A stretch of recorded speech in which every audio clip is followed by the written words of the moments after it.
Greetings, I'm Zachary Hepner. I'm pleased to share this Dvar Torah with you for Parashat Vaera. What Moses did wrong in Merivah, preventing him from entering the Holy Land, is no simple matter. For a traditional anthology of opinions, I recommend Ohr Hayayim, Rabbi Ibn Attar, on Numbers 28, where he cites 10 different opinions and then offers his own. I feel it was a setup, divine entrapment. The Almighty had no intentions to allow Moshe to make aliyah, and it started right in the beginning. I read from Midrash Tanhuma Vaera 1.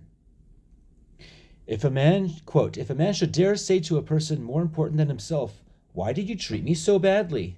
he would be held guilty of a serious offense. Yet Moshe said, "You have dealt ill with these people." The Holy One, blessed be he, said to Moses, "Alas, I revealed myself to Abraham, Isaac, and Jacob as the Lord Almighty, El Shaddai, but I never disclosed to them my name as the Tetragrammaton, as I did to you. Yet they never criticized my ways. To Abraham I said, 'Arise, walk in the land in the length thereof.' Yet though he searched for a burial place for Sarah and was unable to obtain one until he paid 400 shekels of silver for it, he did not disparage my ways. I told Isaac, etc. I told Jacob, etc. Yet when he sought a place to pitch his tent and could not obtain any land until he purchased it with 100 lambs, he found no fault with my words. However, on the very first mission I assign you, you ask me, 'What is your name?' And now you say, 'He has dealt ill.'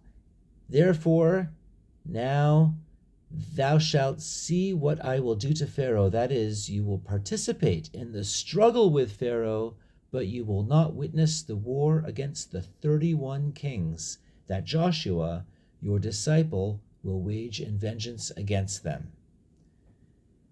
Tanhuma makes a stark distinction between Moses, the great lawgiver, and the forefathers. God had told Abraham, "Lech lecha," with a fantastical promise. Others would call it a pipe dream, delusional, completely ludicrous, an insane suggestion against all odds, a very bad bet. Yet Abraham took Sarah, Lot, his toothbrush, and hit the road.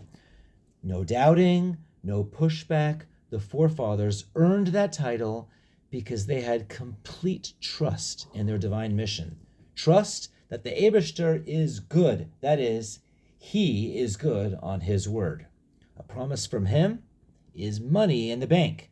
But Moshe said to God, quote, "For since I came to Pharaoh to speak in thy name, he hath dealt ill," end quote. The patriarchal blessing includes the Holy Land. But was such a promise for Moshe? The entrapment of Moshe and Merivah is in fact hinted to before Moshe leaves Midian to Egypt. Moshe keeps on finding problems with his appointment. Finally, in Exodus 4:13, he tells God, "Please make someone else your agent." God appoints Aharon as Moshe's press secretary. The section ends, "Ve'et hamateh hazeh tikach biadecha," and take with you this staff, which you shall perform the signs. Immediately following is the narrative of the bridegroom of blood, where Moses had failed to fulfill his duty to circumcise his son. Thankfully, Tzipporah performs the bris. Hold the bagel and lock spread because Abraham, Isaac, and Jacob didn't give a litany of complaints, and the mitzvah of Milah was less zealously performed by Moses than the forefathers. Wait a second. Remember the magic tricks Moses was to perform for Pharaoh mentioned in Exodus 4? Water turning into blood, hand in the jacket turning white, staff turning into a snake. These are signs of the perfect trust the patriarchs had with God. The blood represents the Dam Milah, the covenant of circumcision. The white represents great-great maternal grandpa Lavan, whose name means white. And the snake, that's a wordplay with Nachash and Nechash, snake and divination, a practice adopted by Lavan in contrast to Avraham, whom God said, Ani El Shaddai hithalech lefanai v'heyeh tamim. I am El Shaddai, walk in my ways and be blameless. Blameless, tamim, is the Deuteronomic language that represents aversion from divination. Tamim tihiyeh im Adonai Elohecha. You must be blameless or wholehearted with your God. To recap, what Moses actually did wrong in Numbers is unclear to me and many commentators. But God had decided not to let him into the Holy Land right from the start, when Moses failed to pick up on the character traits of the patriarchs: Milah, anti-labination, aversion to divination, and walking wholeheartedly with God. The staff will perform the signs, but it will also be Moses' stumbling block in the future. It's his speed trap.